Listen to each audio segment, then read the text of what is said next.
sometimes all that you can do for someone else, if you want them to be in your life, set your boundaries, but also give them a safe place where they feel like they can come to you.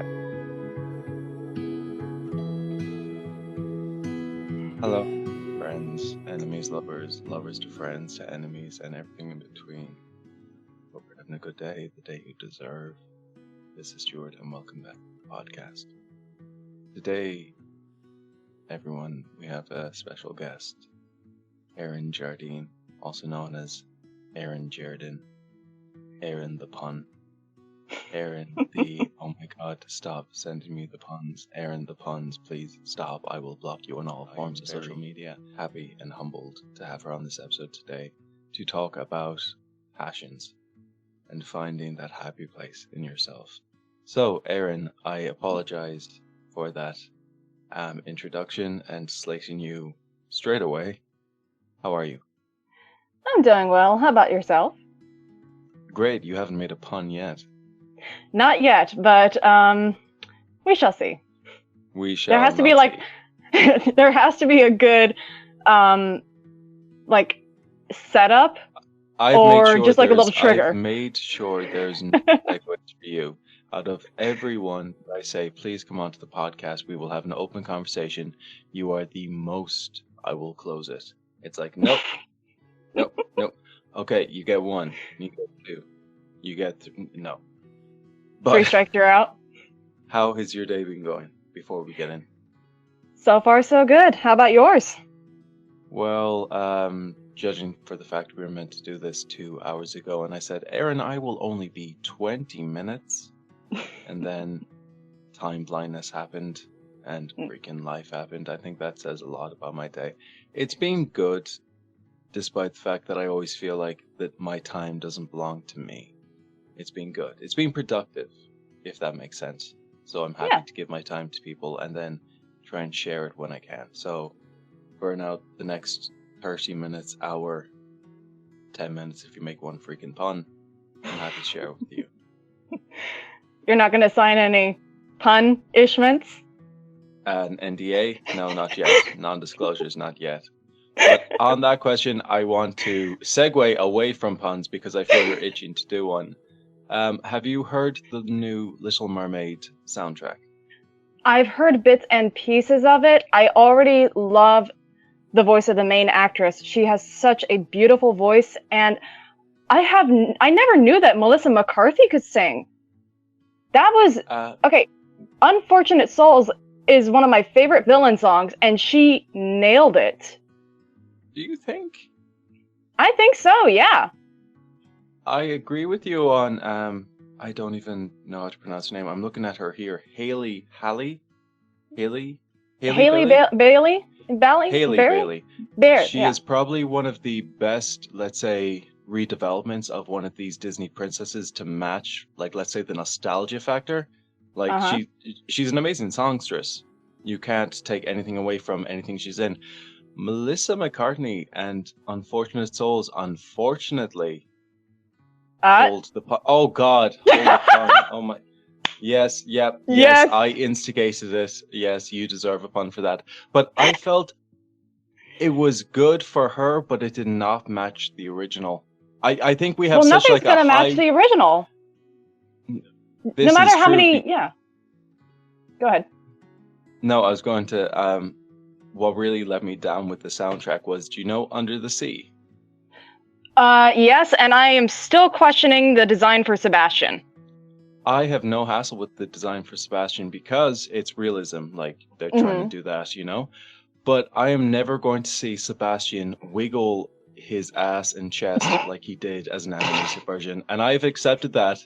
And even though it's a great song and it's probably going to be such a cinematic piece of history, like doing this undersea like dance number, I'm still not going to see this 3D animation version of the crustacean wiggle his ass and chest. So you're a little crabby about it? You get one pun, that's it. But I felt Melissa McCartney's song just did not live up to the hype that they made it to be. But Haley Bailey, I mean, I don't think they could have picked a better actress to play that role. Oh no, they could not have. She is amazing.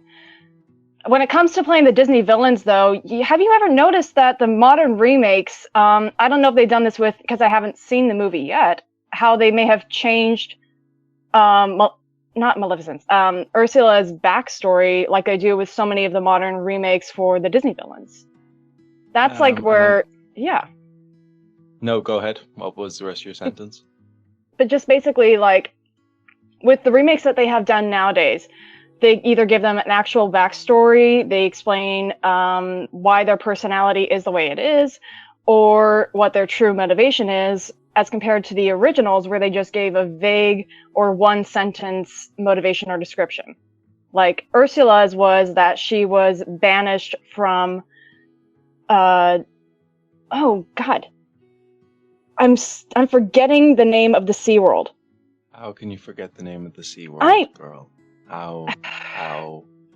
Well, you're not helping. Hold on. Atlantica. Thank you. Atlantica. It had the massive dildo in the promotional pictures. Only you would see that. No, I wouldn't. Apparently, a spurned animator drew... You can see it. It's a massive phallic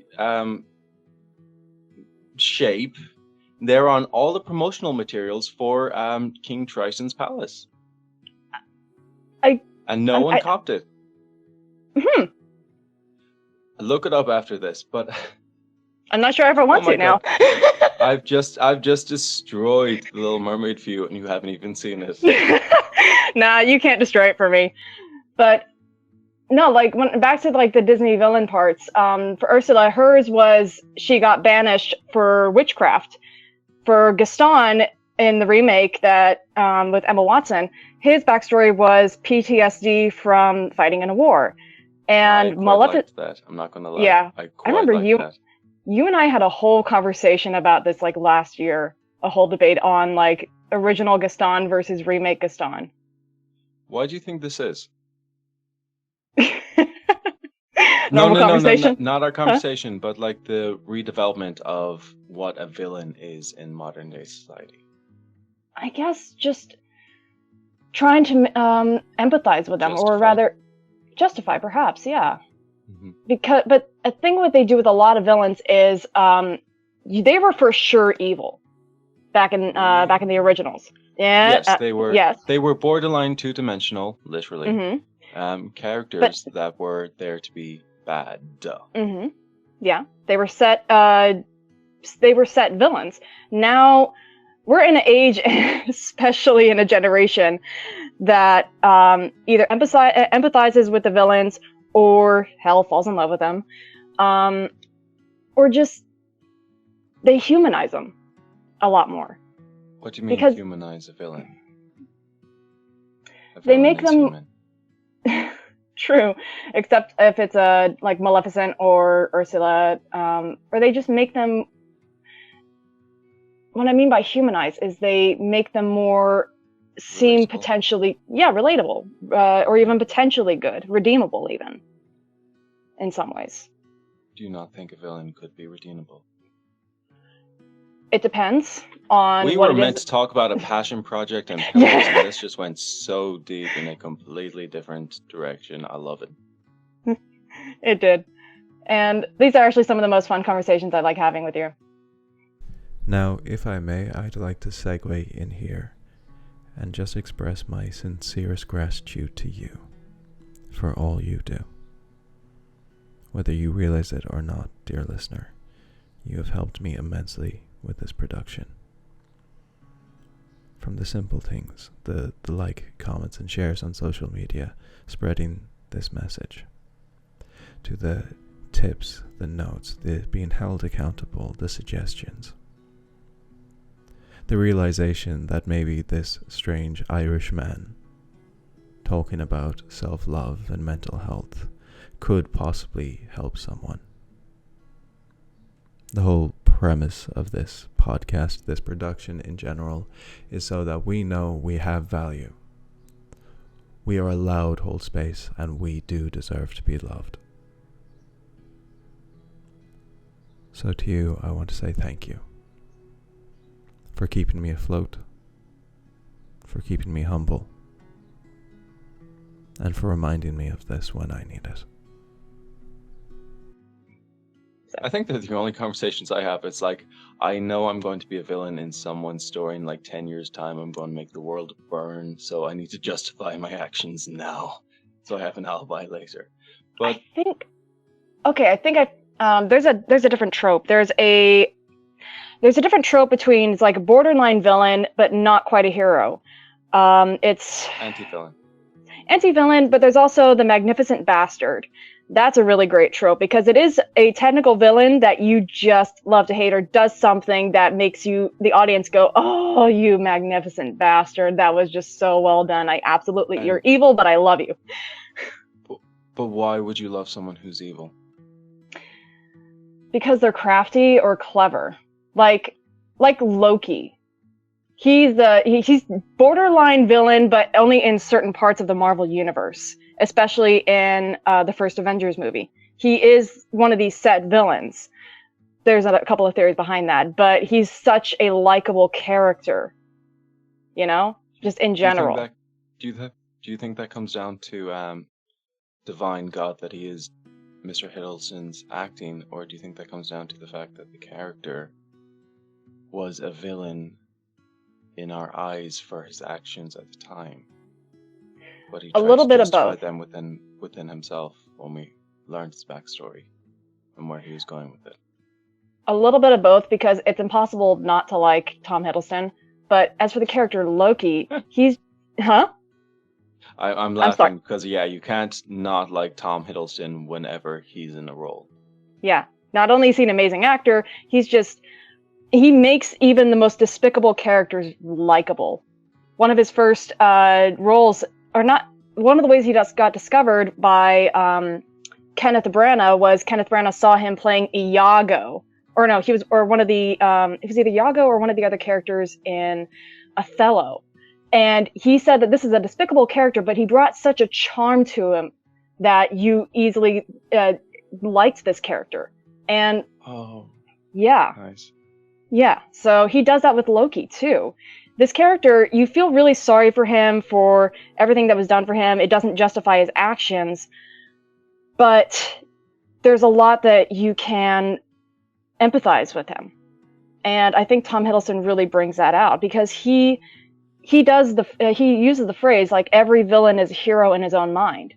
And he makes you really feel the character's pain, or really makes you aware of what this character is going through, and bit by bit, emotion by emotion, and plot by plot. I want to try and segue back into the actual episode itself, but do you not think that a villain is just a person, be them ethereal, mythical, human, who has justified their means for a want or a need because of what they're passionate about at the time? Absolutely. And that the outcome could be seen as either heroic or treacherous. To them, it would be heroic, depending on what it is. Winston Churchill once said, "If you are going through hell, keep going." Mm-hmm. Winston Churchill is seen as like one of these amazing figureheads during the World War II, but he was also an instigator in quite a lot of pain and death during that time. Mm-hmm. Was he a villain or a hero during probably one of the darkest moments of our, let's say, modern day history? My brain immediately comes up with the snarky answer: he was a politician. He was a politician? Oh my... Yes, okay, fine. I'll accept that. That's not a pun. That's not a strike. I love it. I love that one. That's great. Yeah. Deadpan answer. It's just like, how do you justify all these actions? He was a politician. Mm-hmm. I love it. Yeah. Because politicians especially do have a way of justifying what they do for the greater good, and it could be for completely selfish reasons. But whether as for when they're kicking someone in the face or taking the rug from underneath someone. Yeah. Exactly. And that's exactly what Winston Churchill was doing everything he possibly could at the time as a politician. He was morally gray. Very good. Yeah. Oh, dang, All right. now I want to bring it back. Was Loki morally grey? Oh, oh, Loki.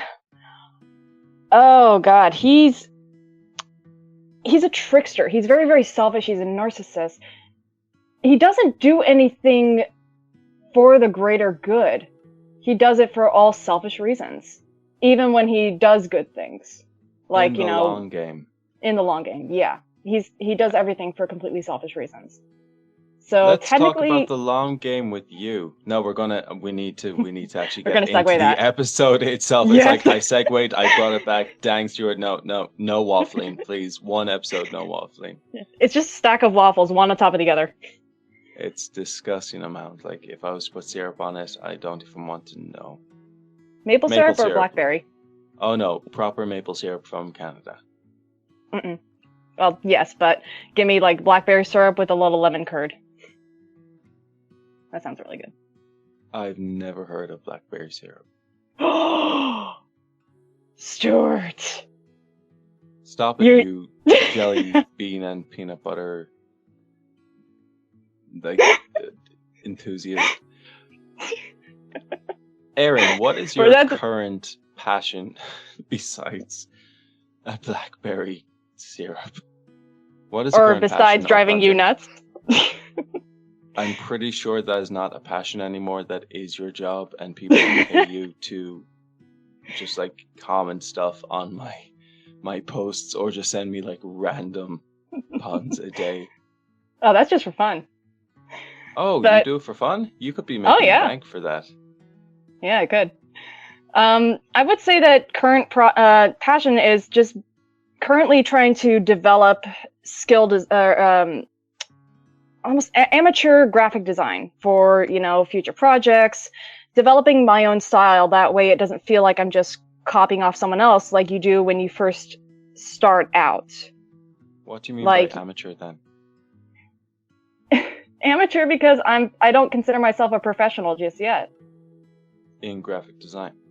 Yeah, and plus I never took classes and I don't have the proper technology to do stuff like what you would do. I do everything on like document Word. So I feel like you do. Mm-hmm. So I use what tools I have and I try to make the best of what I can with that. And I'm still developing. I'm still like creating new styles or creating different designs. And I find something that, okay, this works. Oh, I didn't know I could do that. I'm still learning bits of technology, so I still consider myself an amateur. Is that not a good mindset to have in life in general? To be consider yourself an amateur, that way you always strive to learn. Yeah. I just had this conversation with not even a close friend, someone who I'm trying to rekindle a friendship with right now. We haven't talked in a couple of years.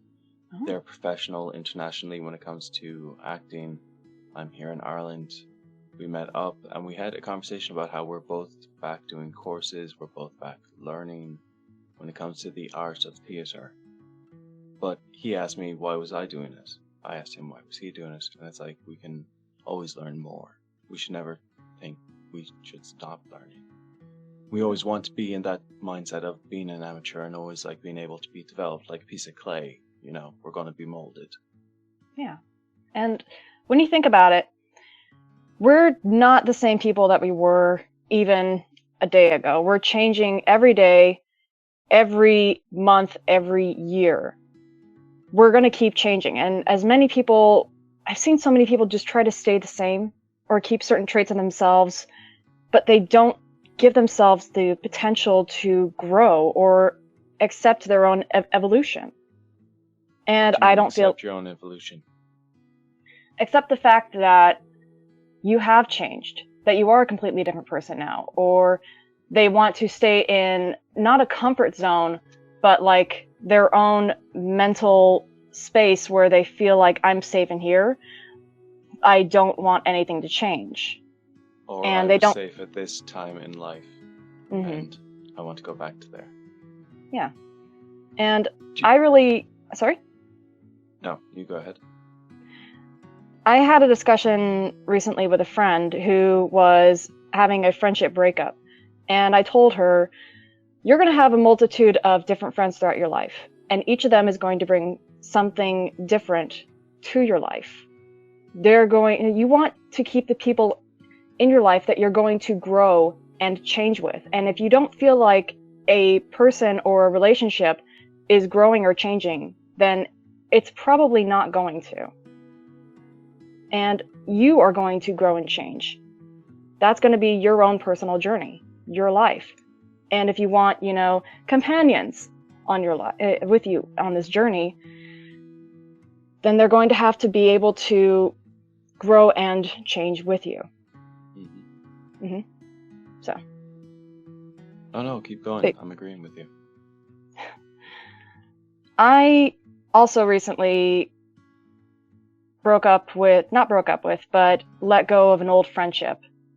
And it was with someone that I loved dearly for years. But one of our last conversations made me realize I didn't love the person that I'm speaking to in that moment, because I don't think I ever really knew them. They had not changed in a very healthy way, and they were not being a very healthy friend towards me. They were talking to someone that they thought they knew, which was someone that I had never been or had even felt like I was in so many years. Yeah. And I realized I can't have this person in my life anymore because I don't feel this relationship growing. I don't feel it evolving or changing. And I don't see them being on my journey, wherever it takes me. So the original point of sorry, Erin. Did you just waffle? Yes, waffle? I did. I'm trying to get back to the original point. And now I just lost my place. Apologies. You have realized that the friendship was staying in the place where it was while you were progressing and growing in your personal journey. They wanted to stay as they were, or let's say, stay who they were. Even though the years were passing, the days were passing, they didn't have anything to grow to yet. And more than that, they wanted me to stay in the way that they visualized me. Yes. Yeah. And I wasn't that person. I couldn't be that person for them. And so I had to let them go. And I honestly do feel a little bit better about that, because now I'm free to discover who I am, as I have discovered myself who I am without them. And I like the person that I'm evolving into. I like discovering who I can become, because I like evolving. I like changing. I like going on a journey and discovering who I'll be in the next 25 years or so. And I also kind of like not knowing. I look forward to even the uncertainty of it. Can I throw something in that? Yes, of course. So you're inspired by the fact you are going into this new person, and you weren't able or willing to stay this old version of you because you knew you were developing. Exactly. Do you not think that was also the best thing to do for them at that time or now? I do, because I don't think they need me in their life anymore. Or I don't think we ever truly needed each other in our lives. We probably just thought we needed the friends that we thought we were to each other, when it turns out that we weren't. Do you not think you were friends, or the relationship was not there at some point, and then things progressed and just developed and probably moved away?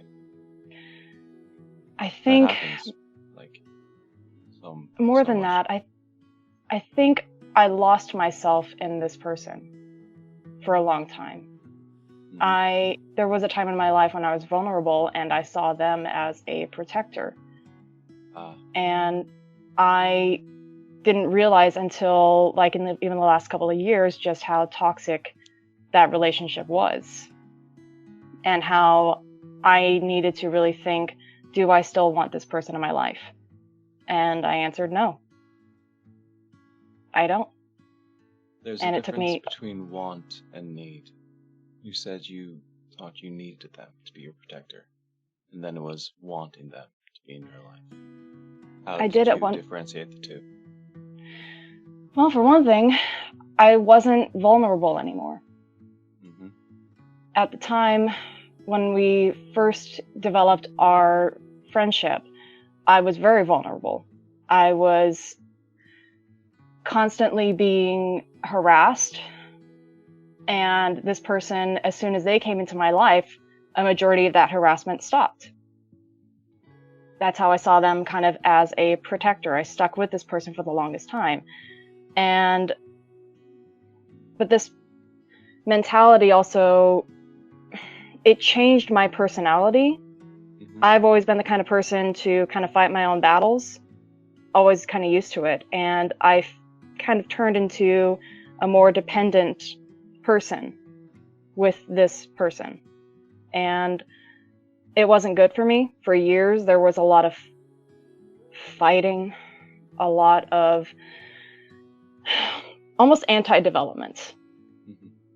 And I finally get to a point in our lives where we're not spending like so much time together, or we're growing a little bit apart. We were still kind of friends for a little while, occasionally hung out, but I sort of saw how I developed and how I had changed without them in my life. And it wasn't until like one of our last conversations when I realized I am done.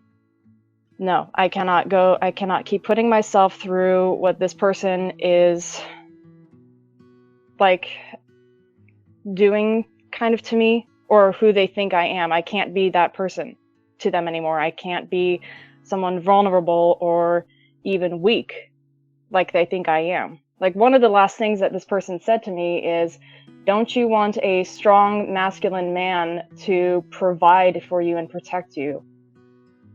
And I said, "Who said I wanted a masculine man? Who do you think you're talking to?" And this is someone that I've always like confided in, that I'm able to kind of try to fight my own battles. I can take care of myself. And at the same time, they were there in a way like shielding me from the ones that I had been fighting off.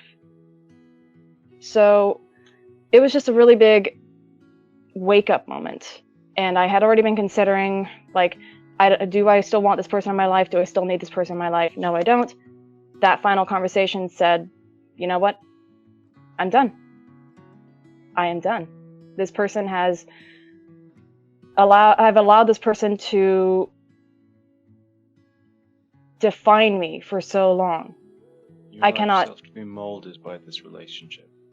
Yeah. You fit yourself into this like water into a jug. Exactly. And may I ask you a question?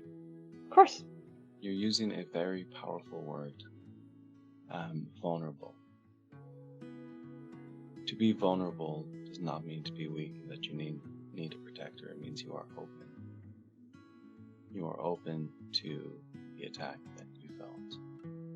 But like you said there, you didn't actually need a protector.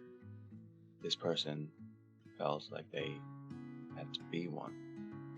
That was on them. What is your definition of vulnerable compared to, for lack of a better phrase, needing protection? I'm using the visual reference now in my head. Do you know The Legend of Zelda? I know of it. Massive segue. I know. I'm so sorry. Go ahead. But one of the major characters, Zelda herself, is this princess who is seen as a damsel in distress, right? Mm-hmm. The problem is, what a lot of people don't realize if they haven't played like maybe the first 4 or 5 games, is she is also probably the most powerful, deadly assassin in the whole game. Whatever way everyone sees her in these new versions or these updated reincarnations. They see her as this character they need to only protect. She can protect herself, but she is vulnerable. She opens herself up, saying, I need help. But she isn't saying, I need to be saved. There is a difference. So now what I want to ask you, if you don't mind answering, when you say vulnerable, what do you mean by that? Vulnerable is not a weakness. If anything, it's a strength if you are willing to be vulnerable. I think that in my mind, I'm kind of reverting back to what we were told vulnerable was, in a way, where if you're vulnerable, you're open to, in a way, be attacked. Mm-hmm. And being weak means that you can't fight back. Did anyone physically try to impale you with a spear? Oh my God, if you had to even contemplate, well, it wasn't really a spear more than just a very long stick, I would be very, very, very worried. No, but Addict to yourself. What are your thoughts on that? I think we have a tendency to lose ourselves in others, to bring out our more people-pleasing sides, or to feel like we think we feel a connection with someone, and we kind of focus on that connection, on being the best that we can be for this other person, while losing sight of who we truly are. So that's not being the best you can be. That's being, like you were saying earlier, who the other person wanted you to be. Yeah. And then just... Sorry, go ahead. No, you go ahead. Aw, thank you. You're welcome. I should have been like, yeah, it's my podcast. Go on it. Oh my gosh, I'm so glad you just traveled to Ireland, because I know if you were like literally coming, you'd give me a massive smack for that one. Be respectful. No, I just slap you in the face with some black pudding. And I would happily eat it off the floor. Black pudding is amazing. I don't care what you say, it's amazing. It's the best kind of pig intestine you can eat. I just love how you finally revealed it to me. What the secret ingredient was? Because Morgana... It's not a secret ingredient. It's not a secret ingredient. It is to you because you refused to use Google on your fingertips. I was still uncertain as to whether or not I wanted to know. To be honest, I just ran like half a marathon at that point, and I was eating my roasters and my carrots. And my potatoes. Yeah, there's no way you're going to leave like potatoes on a place. Roast potatoes are the best. Oh God, those were good. Yeah. No, like in general, they're just the best. Oh, yeah. Like if I'm on death row, please, just a pile of roast potatoes. Give me sweet potato chips. Those are great. Girl, why'd you have to ruin? Excuse you? No, I'm Hold on. joking, We started on a conversation about vulnerability, and somehow we make it to food. I think that's just the way the conversations go with me. I apologize profusely. But anyway, back. Yes, sweet potatoes are second to roast potatoes. We will agree on that. Thank you very much. Mm-hmm. Black pudding is amazing. Yes, thank you very much on that. Right next to linguiça. Well, oh yeah. No more food talk, because I'm actually starving. I actually had beans on toast this morning. I've been craving it ever since we got back. How can you crave something so simple and so everyday? Because I don't get time to make breakfast in the morning. No, and it's not simple to us because you have... and bacon and chicken and syrup and...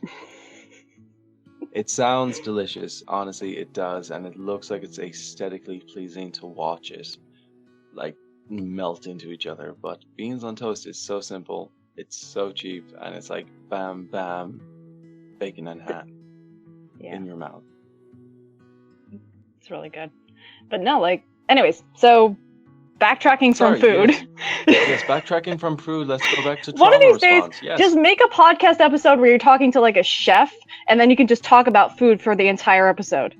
No, because they would absolutely be disgusted with what I eat on a daily basis. and how I like consume my food together to try and get in my vitamins, my micronutrients, they'd be like, Stuart, this is not good for your taste buds. They probably hate you. And I'm like, yeah, they do. But anyway, Yeah. being vulnerable is not a state of weakness, but it's seen as it because for a long portion of our lives, and to be honest, you are quite correct with this sentiment, we have been taught to who is going to love us, who is going to be the person we're going to marry and have this family with, because this is the family nucleus that we need and we want, and society's conditioned us to have. Because what else are we here for besides to live this picture perfect, quote unquote, American lifestyle? The family, the dog, the picket fence. And I use that very like broadly, like we have it over here. Europe has it, everyone has it, this family nucleus. Recently had this. Go on. Yeah, we actually recently had this conversation with my grandma because she expects everyone to do exactly as she did, where you get married right out of high school and immediately start, starting a family. I was sitting with her and my cousin a little while ago, and she was actually going on about how impatient she was to become a great grandmother, how her grandchildren have not immediately gotten married and started having kids. And my cousin and I were both just like, well, if we couldn't do it nowadays, we can't afford the housing, your children are expensive. It's not like people get married right out of high school anymore, Grandma. And she's like, well, maybe that's the problem. And my cousin and I were just exchanging a look like, what? Yeah. But that is one of the expectations on our generation and throughout. But it's not something that I think we should have to live up to, because no one else should decide our lives for us, because they're not living our lives. They're not breathing our air. They're not thinking our thoughts. Very good. I quite agree with that sentiment. When you say our generation, you mean millennials, yeah? Yes. I'm going to hold on to that like as with my bare freaking teeth until some Gen Z scrapes it from my dead corpse. I am a millennial. Oh, God bless Gen Z. Yes. No, but this is what I'm saying. Gen Z are coming off the backs of baby boomers who are coming off the backs of their forefathers, and basically it's going from this industrialization of family, work, bills, family, work, bills, lifetime, 2 weeks off, bills, etc. Then as we developed with, society, everything in general, we did become a lot broader. We weren't so much conditioned to what we have been taught, because we are not like this hive mind anymore. We have free speech. We had the infancy and then the development and the progression of social media, the digital age. We saw the brighter and broader world for what it was, more than just our textbooks and what we saw on television that national news would give to us. And now Gen Z, above all that, have everything plus the history, plus the development. They see exactly where we went wrong, exactly where our parents went wrong, exactly where we were conditioned and more or less brainwashed to the point where we were like meant to have a certain type of lifestyle, and they realize we are individuals. We're learning that as millennials. I think a lot of us are like, we don't have to just follow this one guideline that everyone has for the last 100, 150 years. And now it's a case of it's a fight between the Gen Z, the baby boomers, and you have us millennials in the middle. We're just the middleman. Like, we're the middle child. Everyone forgets until we speak up, and everyone's then just like, no one asked you. You're not meant to be here. Leave us alone. I feel that's the way it's gone. Sometimes when I talk to Gen Zs and then I talk to baby boomers, I'm like, two very interesting perspectives. I'm going to be quiet. One of my favorite bits of advice from a lot of my not Gen Z, but the baby boomer generation. anytime I feel like I'm going towards that traditional mindset of I want kids, I want a family, I still question like if that's something that I want or if it's something I wanted for me. And then I get 2 inches from a baby and I'm like, oh, I want one. And then all my baby boomer friends are like, don't. Don't. Either because, they know the hardships that it goes into, like raising a family, the financial struggle, trying to just even live, trying to find a home, buy a house nowadays, almost damn impossible. Or they're just terrified of the prospect of a mini me running around in the world. I am currently watching several of my friends in the capital in Dublin put up posts on their stories being like, I'm homeless in 10, 20 days, in 2 months. Can anyone find me accommodation in X, Y, and Z? This is the amount of money. That's the length we go to try and find housing or even a room. Like, we are so bad over here. And in terms of family, I'd be petrified to be trying to start a family right now at my age. Just for the fact that I can barely handle myself. Trying to handle a relationship or a child is completely different to what it was 50 years ago. Like for our parents and our grandparents. If I may, though, I think later 30s is a better time if you have like the means to, if that is what you want. I think it would be a better. I put down content creator to my accountant. I don't. He actually doesn't. Like, he doesn't accept that at all. But it's an if, hypothetically. It's very much an if. It's like, can I put down I make videos on the internet? And he's like, no, Stuart, please go get a job. And I'm like, okay. If I can pay my electricity and I can buy some frozen peas this week, I am good. I would not be able to handle like trying to develop a family now. I think, but that's like a personal thing for myself. I'm not in that mindset, and I don't have that kind of not solidity, but I think that is the right word in terms of like having a grounding that I know foundation I'm to provide. Yeah.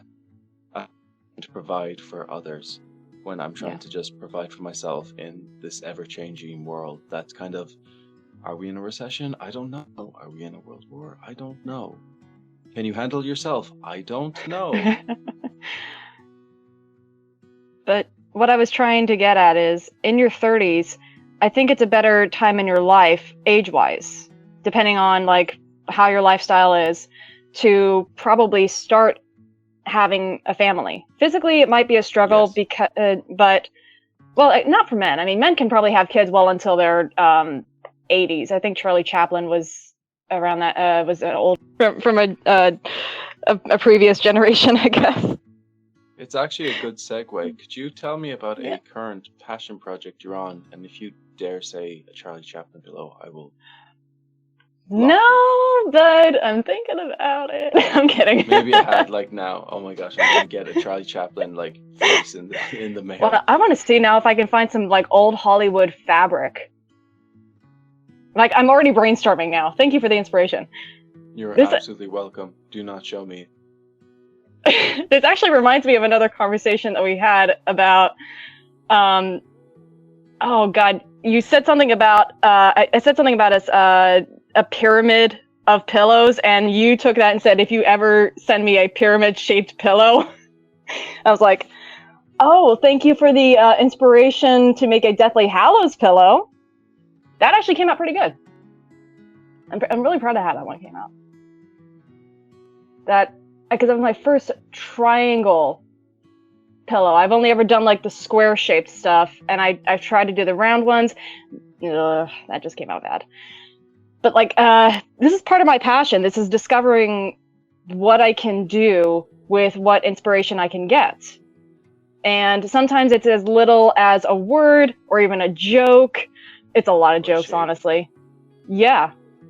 My grandma's finally starting to make teddy bears. She's only ever done quilts and pillows herself. Her first project she shows me, and it came out really good. And I'm thinking, you know what, maybe one of these days I could try that as well.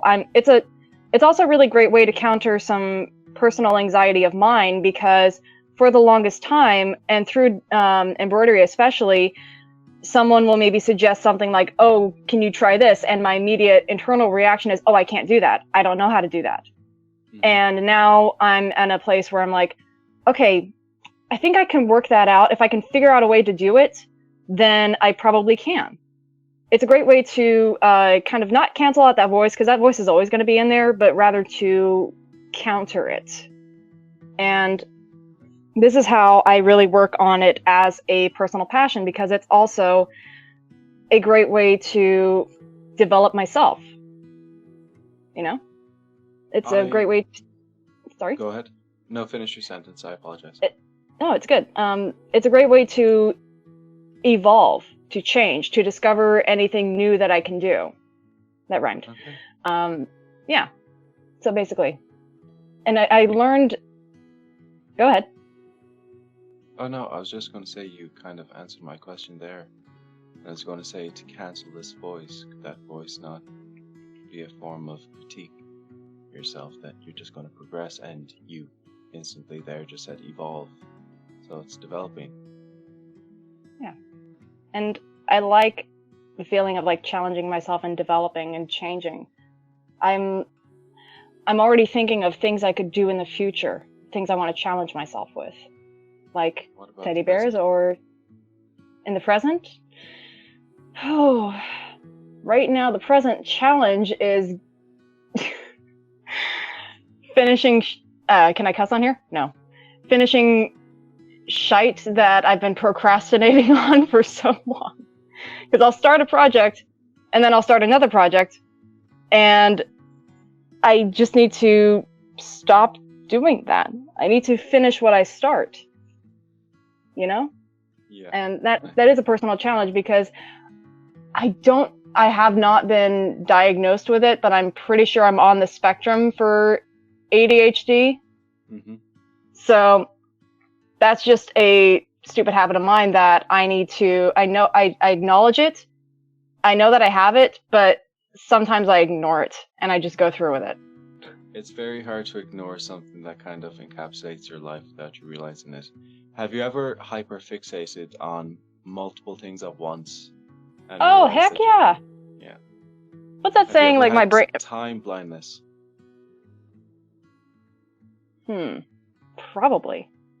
Have you ever hyperfixated on an event that you were like showing up maybe an hour beforehand or 30 minutes beforehand just to be there?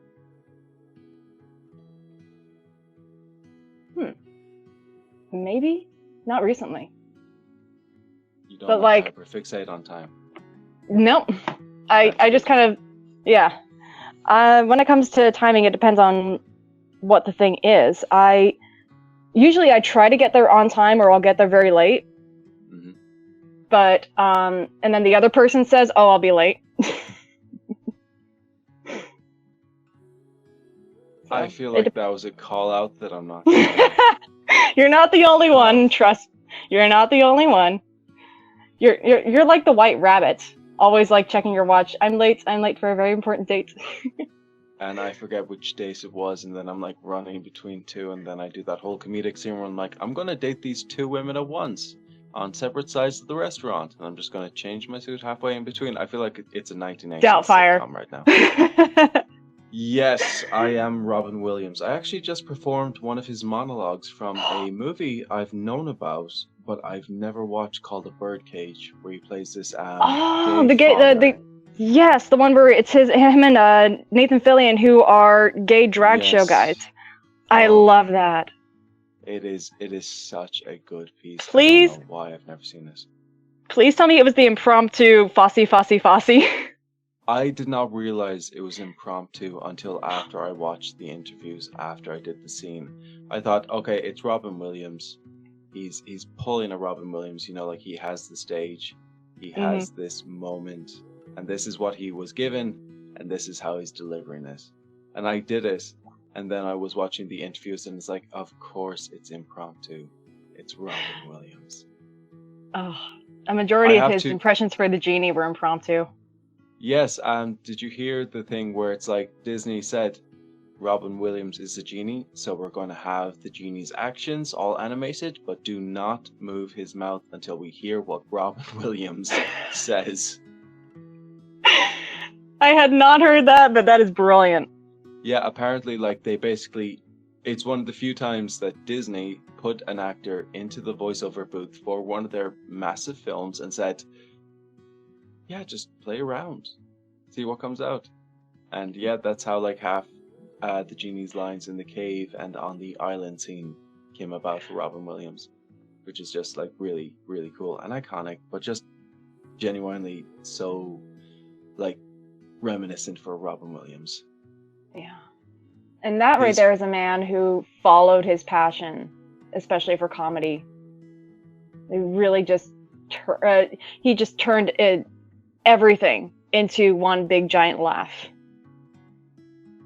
Because that was his passion, entertaining people. His passion was entertaining people, but why do you think he... Have you ever watched any of his documentaries? No, not yet.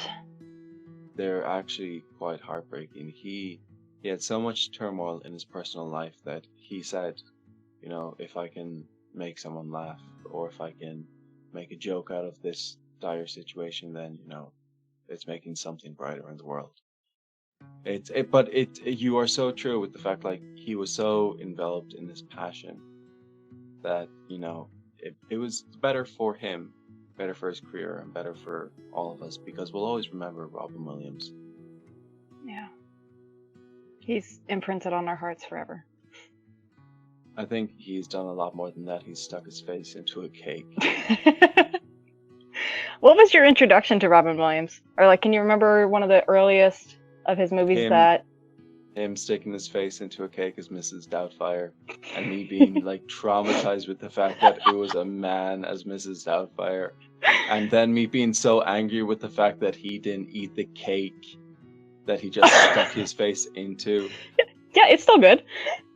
It's still, I would literally have been like trying to lick it off my face. I always remember that. That was my introduction to Robin Williams, though, Mrs. Doubtfire, and I hated live action movies as a child. It could only ever be animated. I could only ever watch 2-dimensional, very bright, vibrant colors to keep my attention.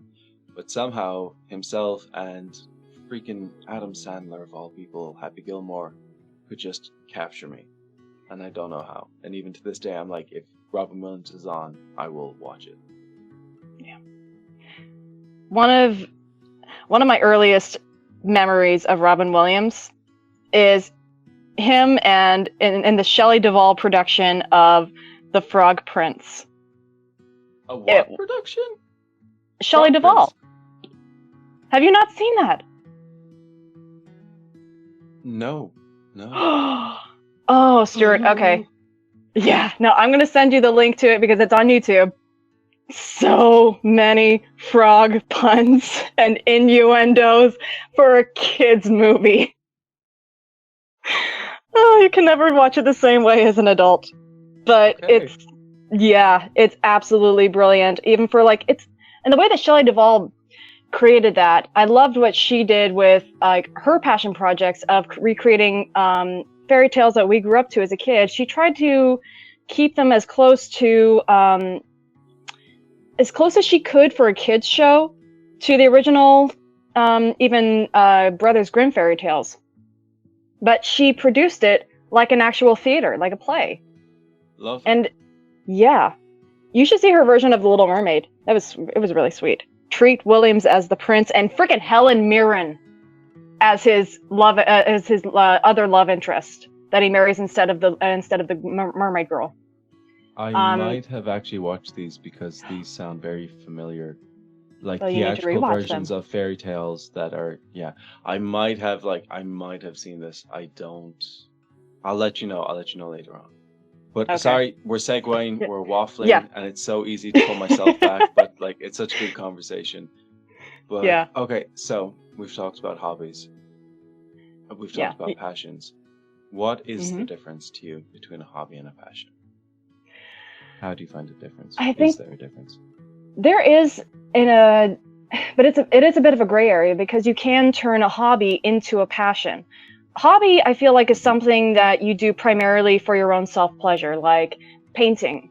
You do it because it makes you feel good, and you don't really intend to like share it with someone else. Whereas that is where the passion comes in. You share what you love, or you share what you do for others. For their or you, yeah.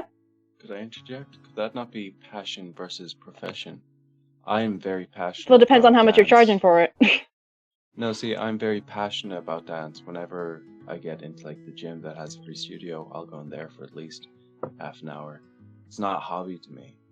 I need to put on a piece of music and to move, but I'm not a professional at it, if that makes sense. I'm very passionate about movement theater, but I'm not professional. I'm very passionate about acting, but I'm not a professional. I'm a professional in graphic design. That was a passion because it was something I did in college, but it was never a hobby.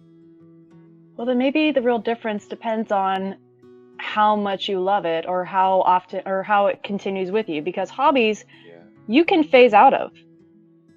Passions continue with you for as long as you are passionate about it. But hobbies can be temporary. Like, I phased out of painting. It was just a phase that I went through during the pandemic. It was really satisfying, but I never pursued it like I did with embroidery. Yeah. So how do you spend your free time? Your passion is your hobby, which is like essentially what you're making as your side career. So how do you spend your free time? I spend it doing embroidery, trying to come up with new designs or new ideas. And if not that, then reading. And I wish I could say that I read to educate my mind more often. I just read to... Reading is a form of escape a lot of the time, as like movies and theater are. Yeah. So you're just kind of in the story, ever trying to like forget whatever is going on in the outside world, just come over to this little space and just, enjoy yourself and immerse yourself in this whole other world with these whole other characters. Is that not creatively, like, broadening your horizon? Like, is that not... Depends on how well the story is written. Depends on what you're... Yes, very, very, very true. I will agree to that. I will concede to that. But how do you find inspiration? Because, and forgive me for this, embroidery, not everyone does that. That is a very kind of, more people do it than you think. It's not as outdated. Yeah, there's a whole embroidery talk on TikTok. There's a lot of women within the last generation, or even mine, who still do it, who still pass along this trait. But what I see with a lot of other creators is they do professional kits, and I've kind of started doing that, but I create my own designs, whereas they do other people's designs. They do their own specific like knots or tutorials. I like tutorials are fascinating to watch, but I like trying to develop my own style because that way it becomes mine and no one else's. Yes. So that's why, So I try to do more designs that have quotes in them, and then I'll add like a floral design or a border or something like that. And I try to develop my own style. Recently, like within the last year or so, I did a order for a friend and her children. And I did something completely different where I did like an animation or a Celtic knot on one side, and then I did the quote on the other. And I was like, okay, this was a great challenge. This looks amazing. This is how I'm going to do, my projects from now on. But it doesn't always work out like that, because who knows, maybe the fabric speaks for itself, or the design or the quote is like, you know what, this is satisfactory. Looks really good. But like, this is what I spend my free time doing, just brainstorming, if I'm not immersing myself in another world in a book. Bringing it back to the original question. So it's a case of not immersing yourself in your passion, but immersing yourself in a space that's still creative. Yes. And as for finding inspiration, sometimes it can be just a word, or even a full sentence, or even just like looking at something beautiful, like a certain kind of flower. It's just, yeah, sometimes I just need to hear it, and then my brain immediately goes into like brainstorming mode. Like, okay, I like this. Let's already pick a font. Let's pick something to go with it. Let's pick a fabric. It just starts going, and it's like creating a jigsaw puzzle, and then cutting it up into little pieces, and then piecing it all, rearranging it. That's basically the way that my mind works when it comes to post-inspiration. Post-inspiration, I like that. Yeah. It's like taking away that momentum, that motivation, that drive, and what you're left with is still what you have to work with. Yeah. So And sometimes how do you it's just fun. visualize- No, go ahead. It's just fun. It's just fun, especially when it's inspired by a joke. No. No? No. I am sick of seeing pictures of O. Stewart. O. Stewart. Hey, people were paying for that one. It's not the length of the spoon, it's how you use it. Or how hard the wood is. Sometimes I just like if I could get You at walked least- right into that one. Yeah, if I could just have, like maybe some kind of royalties for the amount of stuff I say online that people quote, I'd be like, oh, You got your own O. Stewart pillow. There's your royalties. yeah, I did. And it was Apollo themed. How do you oh my gosh. How do you visualize success? And how would you showcase that to others to inspire them? Oh, honestly, You have sorry if you don't mind me interjecting No, go ahead. before I make you answer the question. It's like, yeah, here's the question. Don't talk, Erin. I still want to talk. No, I apologize. But you have a close-knit group of people who love your work, and you're reaching a broader audience through social media and being part of all these communities. How do you inspire other people with what you do, and how do you find yourself successful?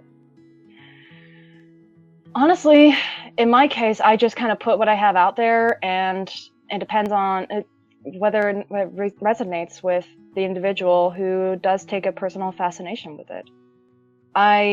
The way I try to promote what I love is I'll share bits and pieces of it from start to finish. I don't just want to show the finished product because people will be just like, "Oh wow, that's so pretty, give it to me." And that I like to invest in how much work I've put into it. And that to me is the success, like not just accomplishing something and feeling satisfying it, but appreciating the work that you put into it.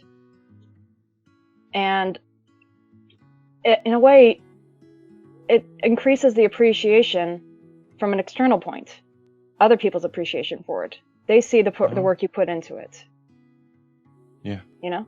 And to me, that is the success behind it.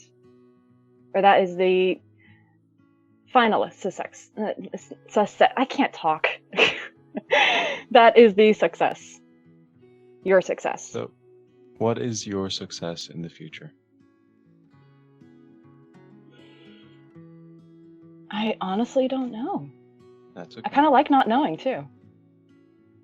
I like the idea of just finding out eventually. Living life. Exactly. But you're living life with the passion that you have now, a passion that kind of fulfills you and drives you. Is that not success? And if it's not success in this present, is it not going to be success in the future? Unless you develop a new passion, a new hobby, a new profession. In itself, yes. What advice would you give? Or advice how to remain centered in yourself and not get caught up in drama of everyday life. Like you were saying Ooh. earlier, which I actually thought was very well said, very well spoken and articulated, is we live two lives. The life we live for another person in a relationship, and the life we live ourselves. And at one point, when those lives don't correlate, or one person can't grow with another, we need to decide, are we willing to stop, or are we willing to live our own life? So, how can you remain centered in this mindset so that you know you're never going to stop growing? I think the Sorry, best that way was to a lot of, that was very waffly. I apologize. Did you understand the question? basically, yeah. Great. I think the best way to say this is that I have gotten caught up in other people's drama before, and I don't want to repeat that. So I feel like that's a learned lesson, and the best way that you can avoid it is you can't always avoid other people coming to you. So you can maybe just let them vent, hear them out, and then let them start their own healing progress. You can maybe just give them a place to, it's a safe place to kind of release whatever it is that whatever it is that's bothering them.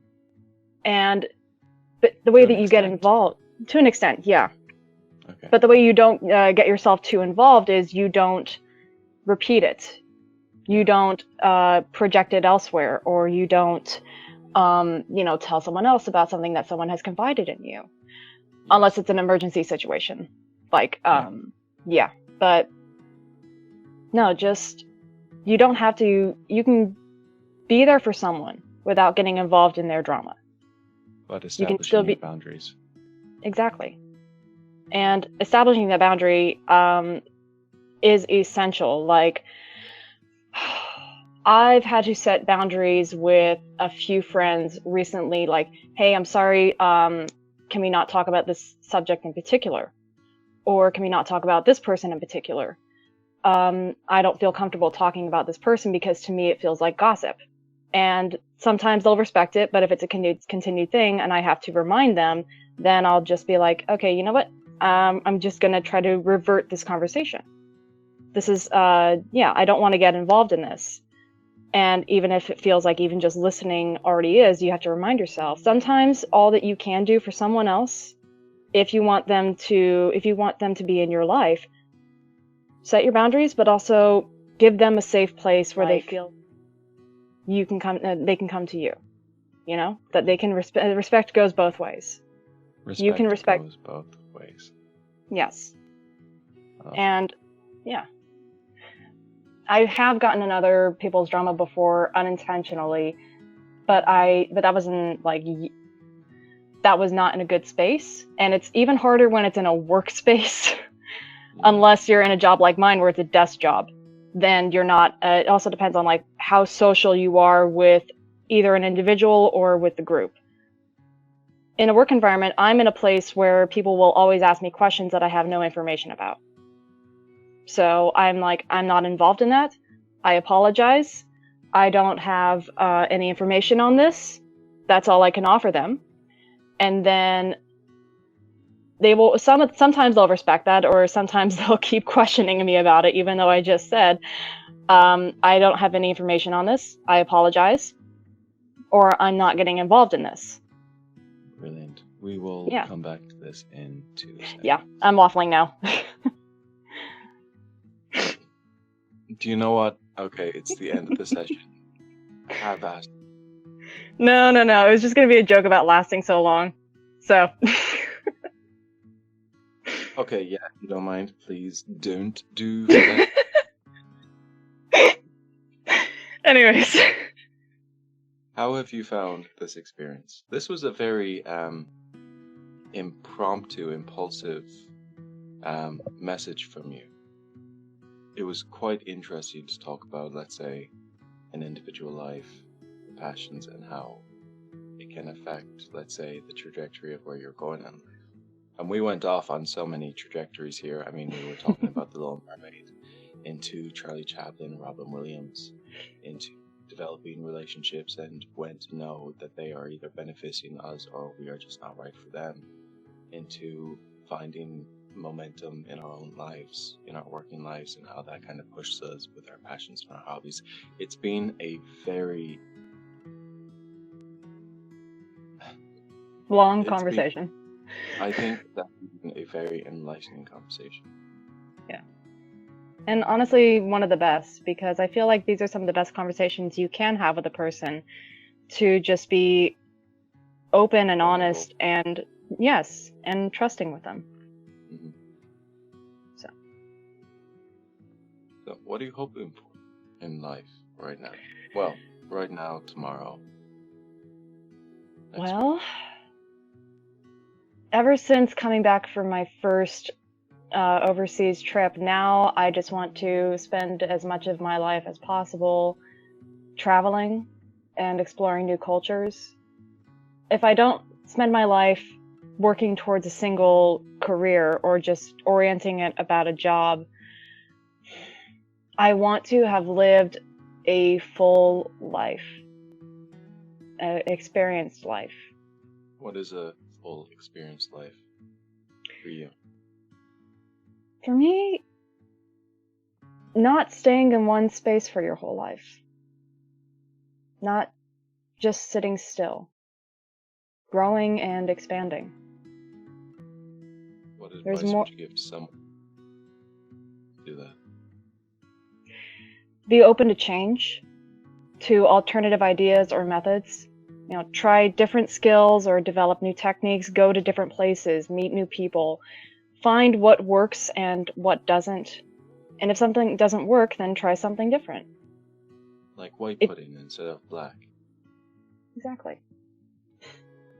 Or just remind yourself that change is okay. Change could be for the better. And you're not supposed to stay the same person for your entire life. You are meant to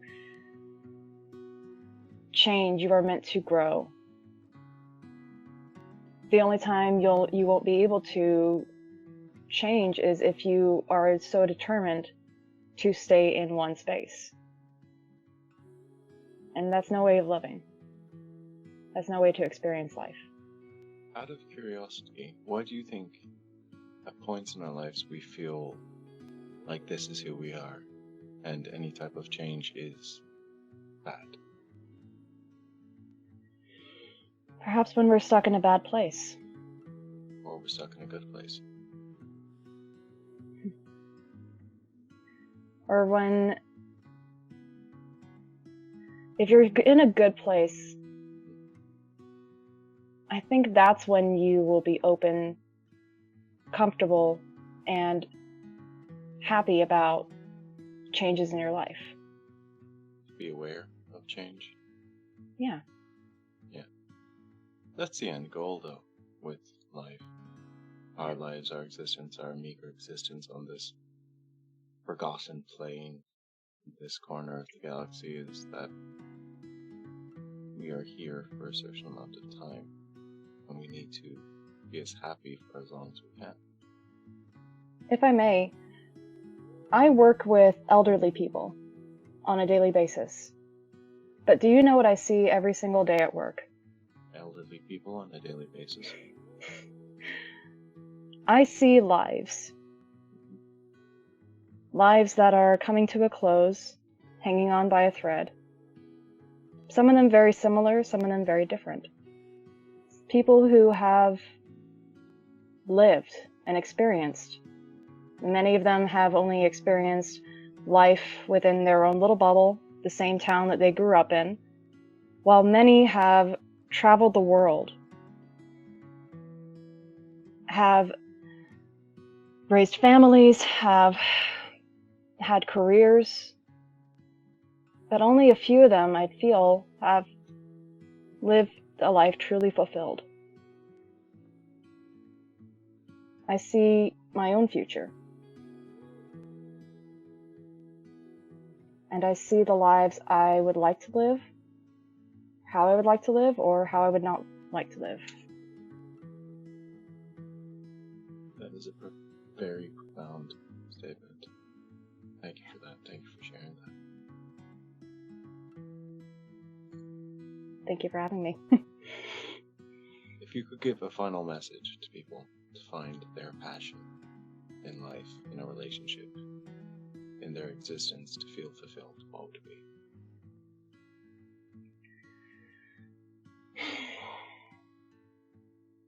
Tough one, I know.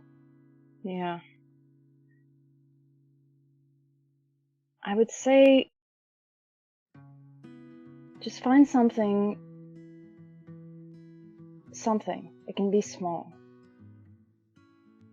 That makes you not just feel happy. Makes you just feel in general.